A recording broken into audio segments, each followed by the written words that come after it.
పరువు హత్యలు ఇంకా కొనసాగుతూనే ఉన్నాయి. తమకు అన్యాయం జరిగి ఉంటే పోలీసులకు ఫిర్యాదు చేయాలి. ఎవరైనా తమ ఆడపిల్లల జోలికి వస్తే ఫిర్యాదు చేస్తే చాలు. చట్టాలు ఇప్పుడు చాలా కఠినంగా ఉన్నాయి. ఇక మైనర్ బాలికల వెంబడి పడితే అంతే సంగతులు, జీవితాంతం జైలుకే. కానీ చట్టాన్ని చేతుల్లోకి తీసుకుంటున్నారు కొంతమంది. అది చాలా తప్పు. తెలంగాణలోని పెదపల్లి జిల్లా ఎలిగేడు మండలం ముప్పిరితోటలో పరువు హత్య జరిగింది. గ్రామానికి చెందిన పూరెల్ల సాయి కుమార్ వయసు 20 ఏళ్లు. 9వ తరగతిలో చదువు మానేశాడు. అయితే ఇతడు జులాయిగా తిరుగుతున్నాడనే ఫిర్యాదులు కూడా గ్రామంలో ఉన్నాయి. సాయి కుమార్ అదే గ్రామానికి చెందిన ఓ యువతిని ప్రేమిస్తూ ఉన్నాడు. ఆ యువతి కూడా సాయి కుమార్ని ప్రేమిస్తోంది. గత 2 ఏళ్లుగా వీరి ప్రేమ సాగుతూ ఉంది. అయితే యువతి తండ్రి ముత్యం సదయ్యకు విషయం తెలిసింది. దీంతో అతను ఆ కుర్రాడిని హెచ్చరించాడు. మైనర్ బాలిక జోలికి రావద్దు, మా పరువు తీయొద్దని హెచ్చరించాడు. ఇటు తన కూతురును కూడా భయపెట్టాడు. ఆ తర్వాత గ్రామంలో కూడా పెద్దల ముందు పంచాయతీ పెట్టాడు. అక్కడ కూడా ఆ యువతి జోలికి వెళ్లొద్దని చెప్పాడు సదయ్య. అందరి ముందు మళ్లీ హెచ్చరించాడు కూడా. దీంతో సరేనన్నాడు సాయి కుమార్. కానీ వారి ప్రేమ రహస్యంగా కంటిన్యూ అయ్యింది. తన మాట వినడం లేదని, కులాంతర ప్రేమతో తన పరువు తీస్తున్నాడని యువతి తండ్రి పగ పెంచుకున్నాడు. తన పరువు నిలబడాలంటే యువకుడిని చంపాలనుకున్నాడు. దీంతో సమయం కోసం ఎదురు చూశాడు. మరోవైపు ఆ యువతి సాయి కుమార్ రహస్యంగా ప్రేమించుకుంటూనే ఉన్నారు. రహస్యంగా కలుసుకుంటున్నారు కూడా. అయితే మార్చి 27న సాయి కుమార్ బర్త్డే. పెద్దపల్లిలో హాస్టల్లో ఉంటూ డిగ్రీ 2nd ఇయర్ చదువుతోంది ఆ యువతి. ఉదయం ఆ యువతితో పుట్టినరోజు వేడుకలు జరుపుకున్నాడు. ఈ విషయం కాస్త సదయ్యకు తెలిసింది. రగిలిపోయాడు. నా పరువు రోజు రోజుకు తీస్తున్నాడని ఉన్మాదిలా మారాడు. అయితే రాత్రి 9:30 సమయంలో తన స్నేహితులతో కలిసి బర్త్డే వేడుకలు చేసుకుంటున్నాడు సాయి కుమార్. కేక్ కట్ చేశాడు. మద్యం తాగేందుకు సిద్ధమయ్యారు.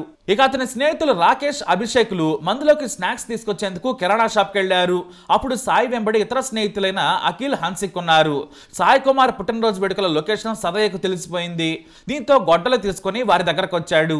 చీకటిగా ఉండడంతో వాళ్ళు గమనించలేదు. అతని చేతిలో గొడ్డలున్న విషయం కూడా వాళ్ళు చూడలేదు. కానీ ఒక్కసారిగా యువతి తండ్రి గొడ్డలు తీసి దాడి చేసేందుకు ప్రయత్నం చేశాడు. సదయ్య గొడ్డలెత్తగానే అందరూ పారిపోవటం మొదలు పెట్టారు. ఇక సాయి కుమార్ వెంటపడ్డాడు సదయ్య. దాదాపుగా 200 మీటర్లకు పైగా సాయి కుమార్ని వెంటాడాడు. చీకటిగా ఉండడంతో ఎటు వెళ్లాలో అర్థం కాక కాస్త నెమ్మదిగా పరిగెత్తుతూ ఉండడంతో వెనుక నుంచి గొడ్డలి పొడితో బలంగా బాదాడు. దీంతో కింద పడిపోయాడు సాయి కుమార్. ఆ వెంటనే కనికరం కూడా లేకుండా మెడ మీద గొడ్డలతో నరికాడు. ఇంతలో స్నేహితులు ధైర్యం చేసి సంపద్దని గొడ్డలు లాక్కున్నారు. మరోవైపు రక్తమడుగులో కొట్టుమిట్టాడుతున్న సాయి కుమార్ని చూసి కేకలేశారు స్నేహితులు. ఆ కేకలకి అక్కడి నుంచి సదయ్య పారిపోయాడు. మరోవైపు వెంటనే సాయి కుమార్ పై గొడ్డలతో సదయ్య దాడి చేశాడు. తొందరగా రావాలని తండ్రి పరశురాములకు ఫోన్ చేశారు స్నేహితులు. కంగారుగా తండ్రి వచ్చి కొడుకును చూడగానే వణికిపోయాడు. ఇతర కుటుంబ సభ్యులతో కలిసి సాయి కుమార్ ను సుల్తానాబాద్ ఆసుపత్రికి తరలించారు. కానీ అప్పటికే చనిపోయినట్టు డాక్టర్లు చెప్పడంతో సాయి కుమార్ తల్లిదండ్రుల రోదనలు మిన్నంటాయి. మరోవైపు పోలీసులకు గ్రామస్తులు, సాయి కుమార్ కుటుంబ సభ్యులు సమాచారం ఇచ్చారు. పోలీసులు సదయ్య కోసం వెతకడం మొదలు పెట్టారు. అయితే ఈ లోపే నిందితుడు జూలపల్లి పోలీస్ స్టేషన్ ఎదుట లొంగిపోయాడు. తన మైనర్ కూతురు వెంటపడ్డందుకు చంపేశాను, ఎంత చెప్పినా వినలేదని హంతకుడు పోలీసులకు చెప్పాడు. అయితే సాయి కుమార్ కూడా ఈ హత్య కంటే ముందే చనిపోయేవాడే. అతన్ని మృత్యువు గురువారమే వెంటాడింది. తన బాబాయ్ భరత్ కు కిడ్నీలో నొప్పొస్తోంది, భరించలేకుండా ఉన్నాడని తెలియగానే కారులో వేగంగా కరీంనగర్ ఆసుపత్రికి తీసుకెళ్లాడు. కానీ నొప్పిగా ఉన్న బాబాయిని తొందరగా తీసుకెళ్లాలనే తొందరలో కారు వేగంగా నడిపాడు. దీంతో దుబ్బపల్లి దగ్గర కారు 2 పల్టీలు కొట్టింది. ఈ ఘటనలో సాయి కుమార్ సురక్షితంగానే బయటపడ్డాడు. అతని బాబాయ్ కూడా ఎలాంటి ప్రాణహాని లేకుండా బయటపడ్డాడు. లేదంటే ఆ సమయంలోనే సాయి కుమార్ ప్రాణం పోయి ఉండేదేమో. కానీ అదృష్టం ఆ సమయంలో అయితే వచ్చింది. ఆ తర్వాత మాత్రం నిలవలేదు. ప్రియురాలు తండ్రి రూపంలో వెంటాడింది. అతని చేతిలోనే దారుణ హత్యకు గురయ్యాడు. అయితే సాయి కుమార్ తల్లిదండ్రులకు కొడుకు మరణం నరకమే. ఎందుకంటే 2016లో సాయి కుమార్ చెల్లెలు డెంగీతో చనిపోయింది. ఇప్పుడు కొడుకు కూడా హత్యకు గురి కావడంతో తల్లిదండ్రులు కన్నీటి పర్యంతమయ్యారు. మరోవైపు మృతుడి తండ్రి పరశురాములు మరో వర్షన్ వినిపించారు. ఓ మీడియా సంస్థతో మాట్లాడిన పరశురాములు, నా కొడుకు ఆ యువతి 2 ఏళ్లుగా ప్రేమించుకుంటున్నారు. మాకు కూడా తెలిసింది. 2 కుటుంబాల మధ్య గొడవలు కూడా జరిగాయి. నా కొడుకును చంపుతానని కూడా బెదిరించారు. ఆ ప్రయత్నాలు కూడా చేశారు. నేను పోలీసులకు ఫిర్యాదు చేశానని చెప్పాడు ఆయన. అలాగే ఇక్కడే మరో విషయం కూడా ఉంది. ఆ యువతి తల్లితో హరీష్ అనే వ్యక్తి వివాహేతర సంబంధం పెట్టుకున్నాడు. వాళ్ళిద్దరు అక్రమ బంధాన్ని నా కొడుకు చూశాడు. ఇది అందరికీ చెబుతాడనే హరీష్ ఆ యువతి తల్లి తండ్రి కలిసి చంపినట్లుగా నాకు అనుమానంగా ఉంది. నాకు న్యాయం చేయాలని పోలీసులను వేడుకున్నాడు హతుడి తండ్రి. మరోవైపు యువతి మైనర్ కావడంతో ఆమెకు సంబంధించిన విషయాలను పోలీసులు బయటపెట్టలేదు.